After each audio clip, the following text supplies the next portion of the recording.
શહેરના હાડસામાં ઘોઘા ગેટ સહિતના વિસ્તારમાં મ્યુનિસિપલ દબાણ હટાવ સેલનો સપાટો 4 ટેમ્પો ભરીને માલસામાન જપ્ત કર્યો।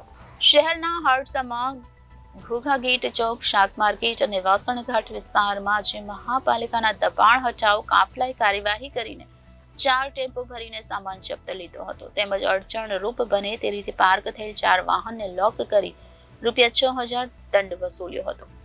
ઘોઘા ગેટ ચોકમાં ખાસ કરીને બિઝનેસ સેન્ટરની ફરતે ગેરકાયદે લારી પાથરણાવાળા અડ્ડો જમાવે છે, જે રાહદારી અને વાહન ચાલકોને ભારે અડચણરૂપ બને છે। તેમ છતાં મ્યુનિસિપલ તંત્ર દ્વારા ભાગ્યે જ ક્યારેક કાર્યવાહી થતી હોય છે, જેમાં આજે કાર્યવાહી થઈ હતી અને તંત્રે સપાટો બોલાવતા ગેરકાયદે લારી પાથરણાવાળામાં દોડધામ મચી હતી। લોકોને વાહન પાર્કિંગ કરવામાં કે ચાલીને જવામાં પણ નાકે દમ આવી જાય તે રીતે લારી પાથરણાવાળાનો ત્રાસ છે, છતાં મ્યુનિસિપલ દબાણ હટાવ કાફલાની કામગીરી આ વિસ્તારમાં નબળી પુરવાર થઈ શકે છે।